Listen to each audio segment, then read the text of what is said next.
How's it going, everybody? Rye here. Today we are back with our Anaheim Ducks franchise mode, and today, guys, we are in season number 6 after a pretty fun offseason. So if you haven't seen that one, go check it out already. If you just stumbled across this video, make sure to subscribe. Also, make sure to leave a like. Can we get to 15 likes? You guys have been absolutely supporting the series with a ton of comments and a ton of likes, and it's really been exciting, and it's fun, and I'm enjoying the New Orleans Admirals, which is the other series we have going. So like I said, subscribe so you guys can get ready for that one. But here we go, guys. Season 6 is ready to get underway. I want to say thank you so much for all the comments and the feedback and the support on the last one. I was kind of worried that you guys were going to hate me. Well, not hate me, but just really hate my decision to get rid of Gibson. I know a lot of you guys are probably happy I got rid of Gibson, but a lot of you Ducks fans out there that might have stumbled across this series might be sad to see a guy like John Gibson go, but I think we got the best out of Gibson.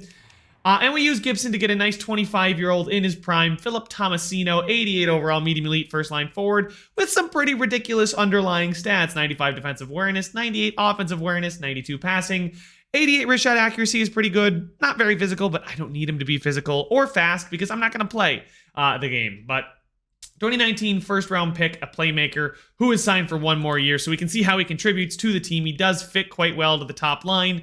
Taro Santavori is obviously our star, along with Zegras. And then we got McTavish now playing second-line center, and we bumped Strome to the third line. Vesalainen and Krebs are surrounding McTavish. So I feel like this is a really good line. That's that playmaker, power forward, sniper build. Now, obviously, if they all fit, that'd be great, but they don't all fit, so it is what it is. Comtois, Strome, Perreault should be pretty good, and then Tracy, Bellows, and Gruel. I did scratch Akil Thomas and Gabriel Fortier, just kind of because. And then defensively, we're playing McDonald with Drysdale. Gonna give McDonald that extra ice time. He looks really, really good. I think he's ready for it. Playing with Jamie Drysdale, who's been, you know what, a disappointment. I'm not gonna hate on the dude, but when I first came in, I thought he was gonna be something special. And I mean, he has improved pretty much every season except for the last one. He's playing a lot of minutes in his career. It's just not what I'd expect from an offensive defenseman like him. But then we got Matt McDonald here, who, well, in his rookie season already put up 37 points with 18 goals. So I'd love to see what this guy can do for us playing up there. Then Lindholm and Chernak is going to really solidify that middle six, right? Lines 2 and 3 are going to get a big boost from playing with guys like Lindholm, Chernak, and then Sword and Merkley. Merkley came up midway through last season. I say midway, 61 games, about 2/3 of the season. 9 points, -9. Hopefully a full offseason and a full season does help. And then in goal, we've got the channel legend, Thatcher Demko. The guy has been around since I started the channel, ever since he was just a young whippersnapper, a rookie who hasn't even played a game yet. We loved him then. We love him now. He's 30 years of age. Gibson, I think, was about in his mid-30s. Can't remember. Dostal, I was ready to give him the starting role. And then I remembered, then I checked the goaltenders out there and saw that that Demko was available. Good God. Anyway, I don't think anybody's going to complain about ice time. We're giving Matt McDonald a ton of it, so he better be ready to sink or swim because I am giving him the green light to go out there and put on a show. Taking a look at players that have grown and improved. Obviously, Mason McTavish is getting that statistical growth, so we can see who's getting the growth because of statistics. Braden Tracy is actually growing. I thought I was about ready to say that he got a negative. Akil Thomas has grown because of that as well. Same thing, I'm assuming, yep. Matt McDonald, we're not going to see any natural growth just yet, but in the system, obviously not seeing any growth yet because we just started the season, but these are the guys that are boosted because of their statistics. So you can see that the two categories that are being boosted for Santavori are his awarenesses. Same thing for Jamie Drysdale there. So we still have a lot of elite potential on this team. Tomasino, Santavori, Zegras, and Drysdale. Santavori's still only 22. The fact that this guy's 22 is absolutely insane. We're going to get through the whole season in this episode, but just keep in mind, guys, what we want to look for are the expiring contracts. Tomasino, Chernak, Lindholm. McDonald does not want a contract extension. I don't know why he wouldn't. I'm assuming he will take one, though. We can't extend Tomasino until January 1st, assuming he plays well. Gruel, Tracy, we just extended, so we can't extend him again just yet. But Jorgen Henriksen is a guy that I probably want to be able to bring up, although his passing and offensive awareness are brutal. I mean, that's just brutal, guys. I don't know if he's ever going to be anything because of that passing and offensive awareness. I was hoping they would grow somewhat, but they just haven't. But keep that in mind as we go here. The draft class is something that we're not going to worry about. Here we go. In case you guys were curious, Brylan, Forbes, and Vorobyev. Seems like a lot of good Russians in this class. But that's not a concern to us right now because we are not going to be vying for a top pick, I hope. So let's go ahead and get up to the start of the season here against Vegas. Just get through the preseason, see how we do. I always like to kind of gauge our season based on this. 2-2, I mean, obviously I don't know if we're going to win or not based on the preseason, but 4-3 doesn't fill me with a lot of confidence, to be honest. Did we get the stats to reset? They did reset. Okay, I was just going to quickly check to see if we had lines that were working and were not working. But let's go, guys. Let's get into the season. Season number 1. We started off with an overtime loss and a win. So starting out 1-0-1. Certainly happy with that. Then we followed up with back-to-back wins, make it 3 straight wins, overtime loss. Our first regulation losses come at the end of the month to the Arizona Coyotes, who are 7-1. Good God. And then the San Jose Sharks, who are 5-4. As you guys can see, we are currently sitting in 4th place in the division. Trevor Zegras has got 8 goals, 4 assists, 12 points. He's probably going to cool off on goals. Hopefully his assists do increase, though. As you guys can see, the Kings atop the division. They have a game in hand on us. We're tied with the Kraken and Oilers as far as games played, so we are officially 1 game behind them. I want to take a quick look at, plus minuses, see how the defense are doing. Looks like Jamie Drysdale and, well, actually, I was going to say McDonald's not doing well, but it is just Jamie Drysdale that is not doing well. Matt McDonald is 0. Graham Sword is a -4. I mean, he's not going to put up any points, right? His passing is awful, and I'm assuming he's giving the puck away like a machine, like it's his job. Yeah, I kind of figured that. So maybe it is time to call up somebody from the AHL? Jorgen Henriksen, maybe? Dominic Kluchek is not ready. Zellweger is probably the only other guy, right? Henriksen, the defensive defense, and we could call him up, give him a shot. His passing is even worse, though, so I assume he's going to give the puck away a ton, even if he is a minus. He's taking a bunch of... Actually, his takeaways are pretty good, though, so they do kind of balance that out. But anyway, I think Olin Zellweger, I'm going to call him up. We're going to give him a shot. We're going to scratch Sword. I need to change something up there on that bottom pairing. It's obviously not working right now. So we are going to go ahead here, go to roster moves, and we're going to go ahead and call up from the system Zellweger. He's been waiting for years. We'll just do best lines in the AHL. We'll go back to edit lines in the NHL and scratch Sword. Maybe it's been Sword all along. Maybe he's the problem because it doesn't seem to be Merkley. But we're going to bring Zellweger in, and we're not going to get a plus, but he is actually going to do not too badly on this line. 82-81. I mean, he's a well-rounded defenseman. This guy is actually really good. I should have been looking at his underlying stats because he is actually better than you might think, just because of all of his numbers around are well-rounded, right? Offensive, defensive awareness, passing is fine, right? Because I don't want the guys that have the bad passing because they're going to give the puck away a ton, which hurts our offense, right? So let's go ahead, go another month, making that quick change after 1 month, and we follow it up with a win, a loss to Detroit, but we've 2 straight wins after the loss, 3 straight wins, 4 straight wins after the loss, 5 straight as we beat the LA Kings, who were atop the division at one point. We lose to Toronto, so our winning streak is snapped, but I love to see us bouncing back from losses with 3-4 straight wins. That is beautiful right there. 15-4-2. Trevor Zegras, like I said, cooled down in goals. Still a point per game, though. We have a 5-point cushion on the Oilers as well. Quick look. I do want to see, did our plus minuses start to improve? They have quite a bit. Sword, Gruel Bellows, I mean, Perreault is fine, but one of the things that I'm excited about to see is our defenseman. Zellweger is a +6. That is exactly what I wanted to see, is Olin Zellweger, a +6. We drafted him apparently in 2021, which was not me. He was a rookie when I came in. But his giveaway to takeaway ratio is not much better than Sword's, but it is slightly better. He's a +6. He's doing better. McDonald's giveaway to takeaway ratio is fantastic for a defenseman. Defensemen are always going to give it away more than they take it away. But Zellweger, I don't know. He's just playing better than Graham Sword. I don't know what it is. Is he just getting lucky right now with the +6 that the team decided to bounce back when they did? Holy smokes, our goalies are really good. I mean, I know Dostal's only played 2 games, but those are insane stats for 2 games. I'm not going to change anything up right now. We're rolling. We're going to go another month. We're going to get up to January 1st here and see if we want to re-sign some of the guys that we were looking at, right? Some of the guys that are expiring Beautiful start to the month. 3 out of 4.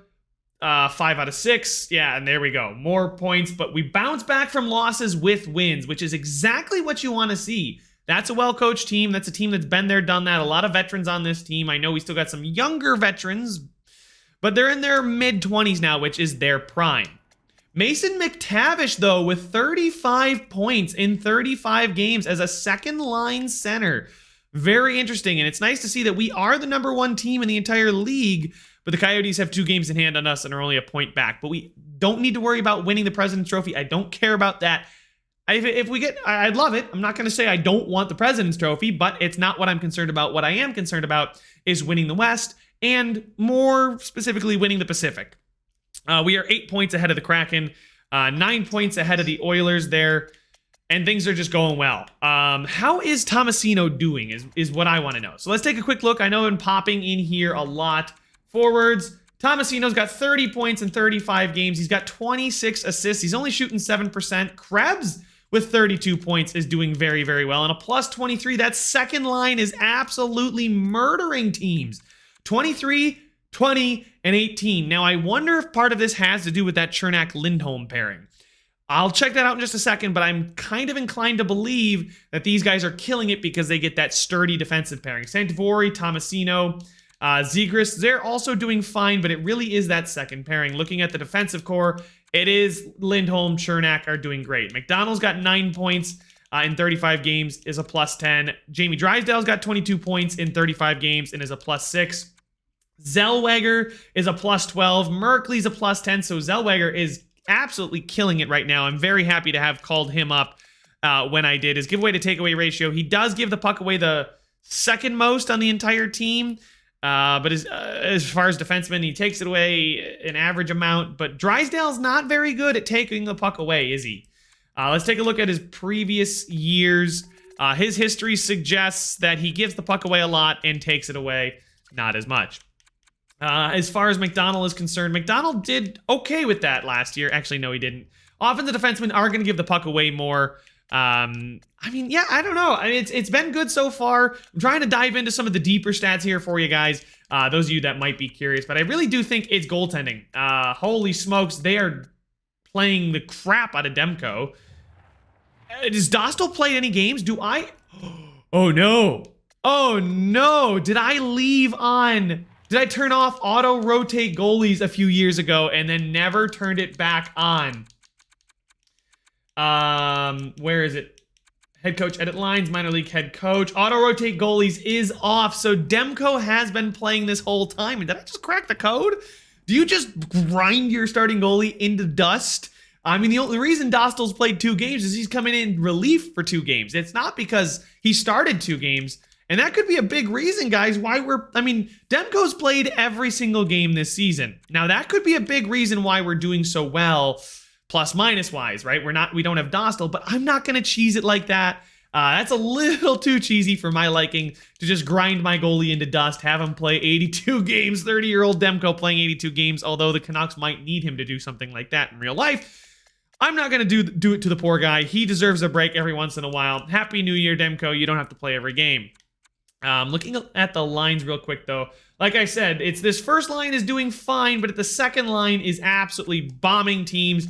And then the third and fourth line, I mean, hey, look, Braden Tracy's doing just fine. Strome on the third line's got 20 points. Defensively, McDonald, Drysdale are fine. They're both playing 25 minutes, and that's going to be really, really good for Matt McDonald's growth.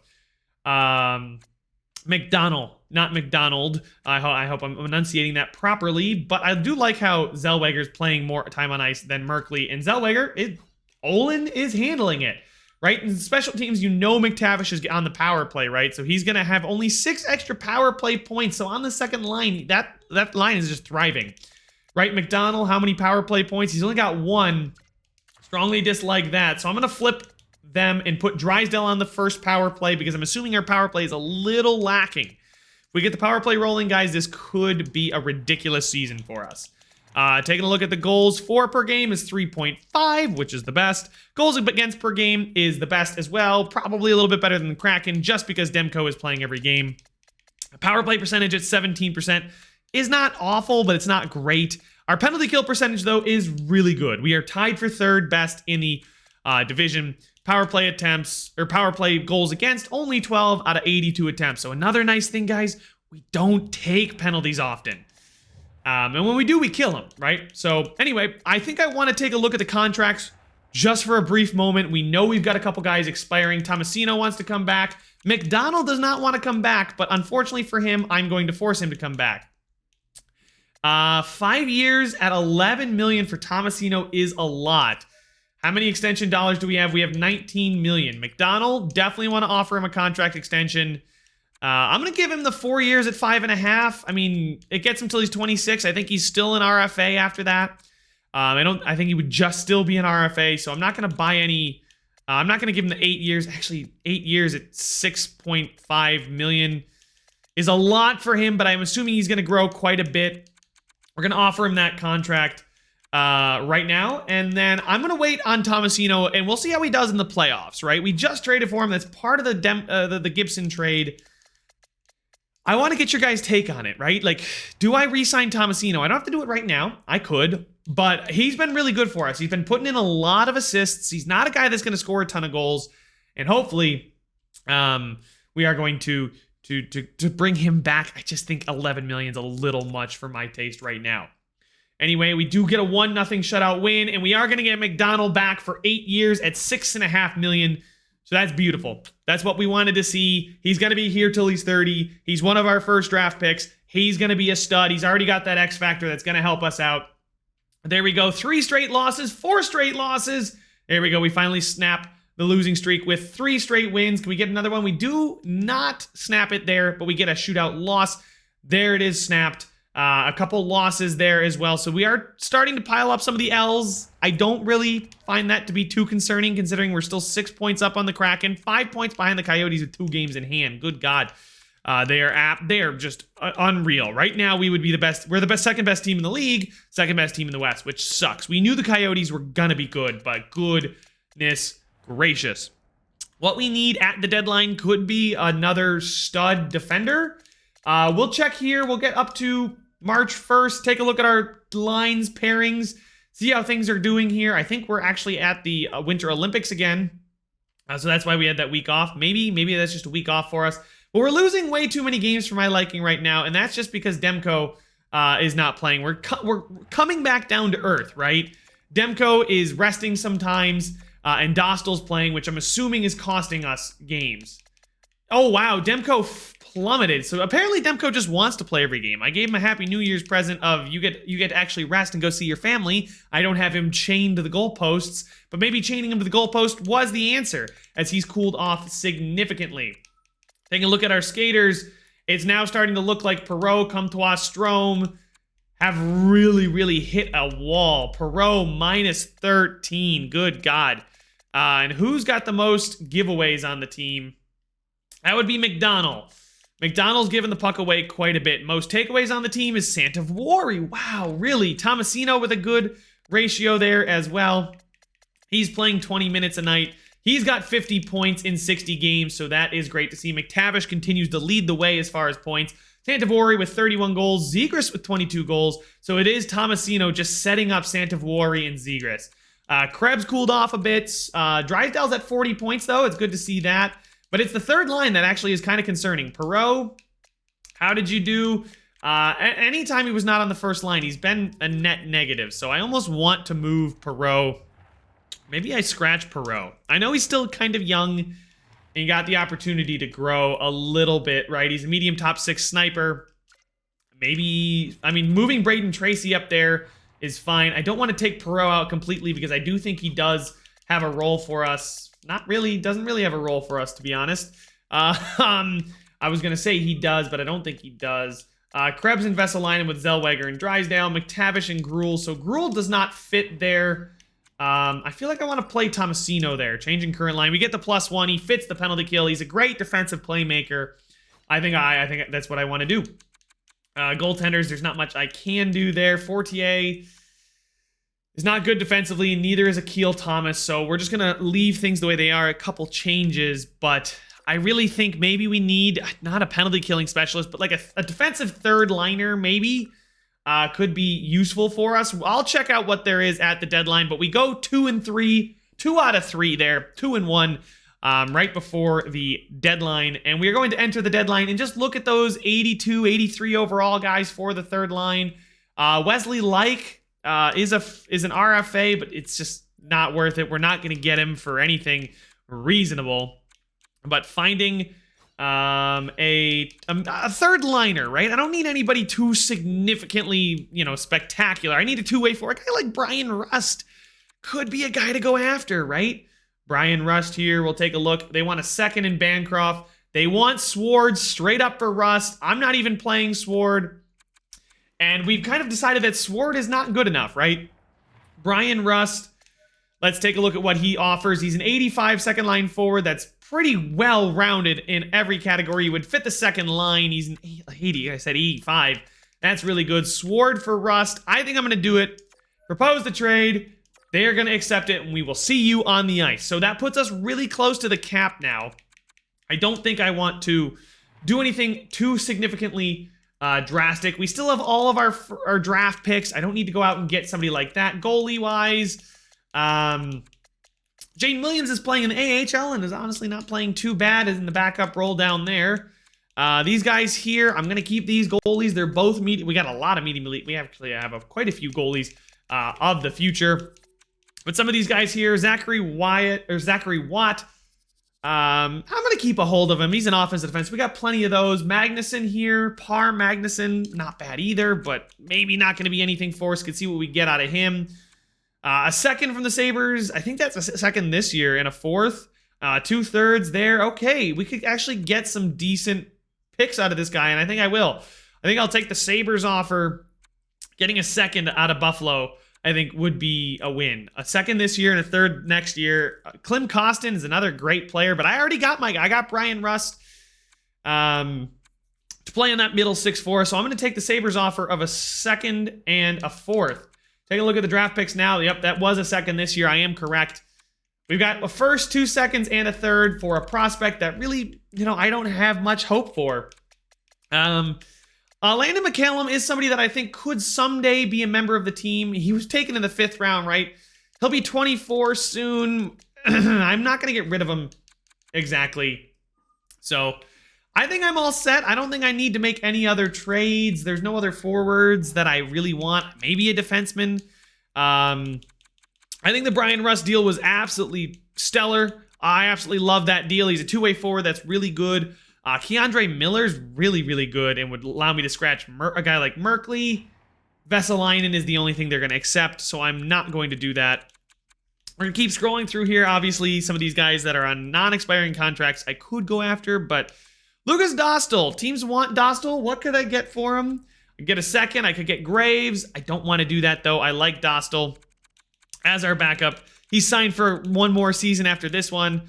It's beautiful. I'm going to leave it that way. Gallagher, Evgeny Malkin, Mangiapane, Perreault, Colin White. There's not a lot of defensemen. Graves with 3 years left. Van Riemsdyk. There's Falk here. He's an offensive defenseman. If anything, I'd like a two-way or a defensive defenseman. Sami Niku here. Way too much money for that kind of player for me. A rental. No, thank you. Cam Fowler, bring him back for a year. Not going to happen. Not on his 5.1. Alex Pietrangelo there. He's just regressing pretty hard at the age of 37. You're getting to a lot of aging guys here. Brandon Montour, he's got 2 years left, though. Sean Walker, two-way defender, age of 32. Yeah, not going to find anything. We would need to clear up some cap space. There's Mario Ferraro. They would take a third for Mario Ferraro. Do I need Mario Ferraro is the question. 81, pretty good defensively, not tremendous offensively. Would fit our second scheme, apparently, but that is kind of a lie.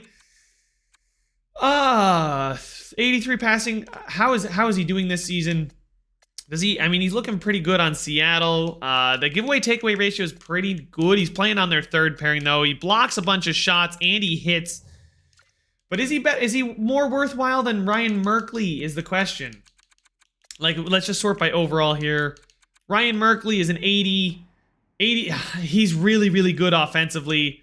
His underlying stats are looking, I say underlying. He does not hit. He kind of blocks. Giveaway and takeaways is pretty fine. Maybe I want a guy like like Mario Ferraro as an option, but that's, I mean, that's a third next year. That is next year's third. Hold on, draft picks. That's a third next year from the Nashville Predators. Can I give them our third next year? I'm going to do this deal just to get some defensive, bolster the defense just a bit. Propose the trade. Woefully insufficient. Excuse me? Woefully insufficient? I'm going to ignore everything you just said. And I'm going to come back, ask you, what do you want? You're going to tell me you want the Nashville Predators third. I'm going to accept it. I would have to move Zellweger down. So, you know what I'm going to do real quick is I'm going to get rid of... I'm going to find a trade really quickly. Forwards, sort by overall, get rid of Akil Thomas. Or, who do I have scratched? Is it Fortier? It is Fortier. Akil Thomas is 2 years left. I don't think I'm ever going to use him. I can get a fourth and a fifth. I can get a third-round pick next year from some of these teams. The LA Kings, the Senators. Actually, that's a third this year from the Seattle Kraken. Where do I want to go here, actually? I think I'm going to go find the Florida Panthers, Edmonton Oilers, Florida Panthers, Florida Panthers. There we go. Accept that trade. Hopefully, I don't have to send down Zellweger anymore. He's making 9.9. Or 0.99, I should say. We still have $2 million in cap space available. That should work beautifully for us to go out and get Mario Ferraro, 2.775. Now they want 2/3. How about I just give you the Nashville Predators third? Just like you guys wanted, so I can keep my other 2/3, even though they might be a little lower. Nashville Predators third for Mario Ferraro. Trade accepted. Beautiful. So we do now have a few options. Looks like I'm pretty close too, so maybe I want to get rid of, do I want to get rid of Jacob Perreault? He's got some value, he's got another year left. What could I get out of him? Clem, they're low top 6, a third. Ryan Donato, medium top 9, third, fourth, third, low, Do I want any of this? I don't think I do. Oh, a second from the Florida Panthers for Perreault? And I know Perreault is fine, but a second next year and a sixth from Florida, I'll call Florida again. I'll accept this trade because we got other guys coming up that I just don't think Perreault is all that great for us. I'm going to accept this trade. And then, obviously, I will start playing some of the guys that maybe were down in the AHL, right? The forwards. Tracy's on the third line already, but we did acquire... Yeah, so actually, that's perfect. That clears up our congestion there, and we're going to exit the trade deadline and go ahead. And there we go. We're back at the calendar view, which scared me a bit. I'm not used to seeing that. But taking a look here at the lines, it's Tracy. No, come on, guys. What are you doing? Vesalainen and Rust fits the second line. He actually does not fit the third line too tremendously well, but Peyton Krebs is not going to play there. He's going to do that. There we go. Actually, I like this a lot. Krebs, Vesalainen, and McTavish has been a great line all season. I'm not breaking them up. Santavori, Zegras, Tomasino has been a great line all season. I'm not breaking them up. Comtois, Strome, we add in Rust. Rust can play on the penalty kill. He's going to be a good guy for us there. And then we've got Bellows centering Tracy and Gruel. Tracy's played well with his limited ice time. They've all played well, right? So Bellows, I mean, the only one that's, slightly less than ideal is Gruel with his penalty minutes. But taking a look here, we're going to move McDonald up. There we go. And then we're going to scratch Ryan Merkley, and we're going to bring in not Fortier. We're going to go... Go to roster moves and call up Mario Ferraro. I don't know why he's in the AHL. Mario Ferraro would result in us being over the salary cap. So we are then going to send down Fortier. There we go. Whew, we have about $2.5 million in cap space. Don't know why. Best AHL lines. That's fine. God. Järvinen, actually, I think Hannu Järvinen is one of the guys that we were looking for to produce for us. Is looking pretty good. Mario Ferraro, go ahead, jump in there, buddy. Gets a +1. Mario Ferraro fits there with Zellweger. I like this a lot. We've always got Merkley. I feel like we could improve on Merkley, and we did. Taking a look at the AHL, though, I believe it is not Pete Montgomery leading the team. It is actually Hannu Järvinen leading the team in points. Who is Carter Cleary? Why is... No, I don't agree with that. McCallum with Sampovali. Yep, and then Sherwood, and then Fortier playing there with Hannu Järvinen and Pete Montgomery. Sampovali's the same age as Landon McCallum, but moving Landon McCallum up gets us a -1. Nobody here fits. There we go. If we move Sherwood up, it does fit. Montgomery's a left winger there. Järvinen can play right wing, and Sherwood can play center. There we go. McCallum's a center, left wing center. That's fine. I'm not too worried about that. Callan Lind over Daryl Paul, Galode, Cleary. Yeah, you know what? Whatever. Defensively, we're still looking pretty good. Kluchek with the X Factor. I think I moved him up over McCutcheon because he's got medium top 4. I think I played him on the top with Henriksen here. Why not? We're going to leave things like that. So there we go. All the lines are set. Trade deadline is done. We're still in first place. 11 points back of the Coyotes. They're insane. We are still the 3rd best team in the league. We are rightfully a division leader, right? It's not like we got a cupcake division or anything like that. But not quite up there with the upper echelon in teams like the Leafs and the Coyotes. Who would have thought I would have ever said that? It's NHL, though. You should expect only the crazy. We'll go to the last 5 games of the season here. Hopefully things go well. As we follow up the trade deadline with 2 losses, bouncing back with 2 wins and a big one over St. Louis. Another win, a shutout win, as a matter of fact, and there we go, 5 straight, making up for it. Chemistry is there. Locker room is loving life right now. What a run to end the season. Goodness gracious. So we followed up with 2 losses there, but 2, 4, 6, 8, 10, 11, 12 straight victories. We are on a 12-game winning streak right now. Won their last 12 in a row. I just wanted to confirm that I did that right. Santovori should be a shoo-in to get 50 goals. And boys, we're 2 points back of the Coyotes. They have clinched their division. We have not clinched our division, technically. I believe with 4 games to go, the Flames can catch us. I don't see that happening. We don't extend it. I was ready to say we extend the winning streak, but we do not. We only score 1 goal against the New York Rangers, who are in 3rd. So they are fighting for their playoff lives right now. They are very, very tight to missing out to a team. Well, actually, no, they're not. They're pretty much certain to be. I mean, Hurricanes are chasing them, but they aren't going to miss. Anyway, let's go ahead, get to the game. Oh, this game against the Coyotes is going to be big for supremacy in the Western Conference. Can we beat the Edmonton Oilers, please? McDavid, yes, we do, in a shootout. But now we are 3 points back of the Coyotes with the game in hand, or no games in hand. It's same games, 3 points back. This would be a full 2-point swing. We would pick up 2 points. They wouldn't gain any. We'd be 105 to 106 with 2 games remaining. This is a massive game, guys. Can we hit 50 wins on the season, too? That's another big one. I don't think we hit 50 wins last season. Santovori needs to, come on, buddy, score 1 or 2 goals for me here in this game. I need you. I need you here. We're in Arizona, who have just absolutely fallen off, and I knew that was going to happen. The EA does not like when teams do well, so they tank at the end of the season. 2-6-2. Can we pile on the misery? We cannot. We let them snap their schneid in a 6-2 drubbing, which sucks. Santovori, I do believe, got a point. Can we get a goal here from Santovori? We can. Oh, buddy, you're 1 goal away from 50. Scored the goal, my guy. You're 1 away from 50. The Arizona Coyotes have clinched the West as well.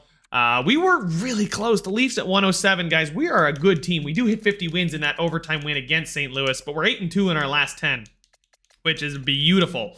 And here against the Dallas Stars, we end the season on an L, so we're a solid 50, 27, and 5. Let's go ahead and do a season recap. The good news is Santovori does hit 50 goals, as I yelled at him to do so.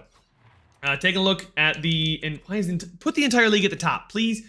You can see we are the 3rd best team in the NHL. Regulation and overtime wins, so we did benefit from 5 shootout wins, which would have prevented us from tying and then, overtaking. But as far as goals for per game, 3.39 is 3rd best in the NHL. Goals against per game, 2.84 is 5th best in the NHL. So the 3rd best offense and the 5th best defense. Love to see that. Power play percentage at 17% is middling in the league. It's not tremendous. It's not terrible. Penalty kill percentage did cool off quite a bit. Wow, the Nashville Predators really good at penalty killing, so their coach must be defensive. Anyway, in the last 10, we are one of the hottest teams heading into the playoffs. The Florida Panthers are as well. But let's take a look at the stats at the season's end. Tomasino does finish point per game with 66 assists, so he really did pick it up too. I was worried that he might not be point per game, but he did finish at point per game. Zegras misses it by 1 point, but Santivori does again lead the team in points. Well, I think that might be his second time. Him and Zegras have been going back and forth, but he got 50 goals, and I'm sure Tomasino is a big reason why. McTavish with 73 there as well. Then Krebs and Vesalainen, so they remained being one of the best plus minuses in the league, probably, and on our team. Jamie Drysdale with 48. You can see Brian Rust here with 47. How did he do as a member of the Anaheim Ducks? 7 points in 19 games. It was a -1. That third line is just struggling. Strome and Comtois, -10 and -12. Hate to see that. Really do. They're both really good players. I don't know. Strome, 2 more years at 7.8. Might need to move on from him now that we've had McTavish grow so amazingly. But then Tracy, Gruel, Bellows just did what they needed to do. Plus 10 at least, and 20 points at least, which is all I'm ever going to ask out of my fourth line. And then defensively, Jamie Drysdale is half a point per game, 48 points, so he does slightly improve. He's hanging around in the 40s every year. This was his best plus minus since his rookie season, but he's doing well there. Lindholm, 31 points, 16, plus 16. The guy's just good. McDonald did not benefit from an unreal shooting percentage like he did last year. Actually, it wasn't unreal. It was just an unlucky shooting percentage on the same amount of shots, right? If he shoots, even 5.8%, he's got 13, 14 goals, right? So that's another 9 points. So we're pushing in the 30s there, and that's really good for him. Zellweger did really well. Wow, 18 points, plus 17 in the few games that he didn't play a full season, but he did really well. Chernak, probably time to move on from him. Mario Ferraro, 18 points, 3 points, but plus 6 on the bottom pairing there with Zellweger. Merkley did fine, but I'm happy to have Mario Ferraro because I think he should definitely have a better giveaway and takeaway ratio. Actually, I guess nobody has a good giveaway and takeaway ratio. Does it mean anything? I don't know. Goaltending-wise, though, Tanter Demko with 269 and 908. Not great, not terrible. You can see it's his best season of the sim. It's probably the best team he's had in the sim. The 269 goal against average is nice. Also, 42 wins, really, really good there as well. Do we have any rookies play? Rookie skaters. Zellweger is a rookie. He's not going to win Rookie of the Year, but let's take a look at the entire league. Patrick Laine, as a member of the Ottawa Senators, is stupid good. 105 points, 61 goals. Perfect shooting category, just about. That's insane. Kaprizov is a Nashville Predator. McDavid still an Oiler. Matthews still a Leaf. Mark Scheifele is a Canuck now. William Nylander still a Leaf. Ovi putting up 55 as well. Stützle benefiting from Patrick Laine on his wing. Marner's still in Toronto. Santivori finished third in goals. 50, tied with Matthews, so another 50-goal season for him. That is now the third of his career. He had one in his rookie season, in his third season, and now, so every other year, the guy scores 50. He scores 50, 40, 50, 40, 50. Next year, he's probably going to score in the 40s. I should expect that. But best plus minus out there was Mitch Marner, and then Rasmus Sandin, who I'm assuming is going to be right up the top here. Yes, he is. The Toronto Maple Leafs are ridiculous. They're obviously are insane, right? We know that their talent is insane. Are they going to be as good? We'll see. Goaltenders, taking a look at whoever played 40 games. Vasilevsky got the most wins, but the save percentage crown goes to Spencer Knight, and the goal against crown goes to Spencer Knight, and the the Vezina trophy goes to Spencer Knight. That's pretty much done and dusted there. But in round 1 of the playoffs, we will be taking on the Colorado Avalanche. They finished in the Western Conference. They finished right here. They were in 7th. So the 7th seed in the Western Conference finished with 92 points. Just about right. That sounds right. Let's go take a look at the playoff bracket here. Playoff tree. It is Minnesota versus Nashville. We got the Kirill Kaprizov revenge series there. The Blackhawks, who just slipped into the playoffs, facing the Arizona Coyotes, who are incredibly good. Calgary versus Edmonton. That's going to be a hotly contested game. The Battle of Alberta in a 7-game series. We'll love to see that. And then Ducks Avalanche. Just a game. Just a series. Over in the Eastern Conference, it's Rangers, Penguins, Islanders versus the Laine-led Senators. The battle for Florida. is Tampa Bay Lightning versus the Florida Panthers, and the battle of the QEW, Toronto versus Buffalo. Should be a lot of good storylines in round number 1. We will check those out in the next one. The playoffs is coming next, but that's going to be in the next episode, guys. That's all the time I have for this one. Make sure to leave a like if you enjoyed it, subscribe if you want to see some more, and I will see you guys in the playoffs. It's a free for all, free for all.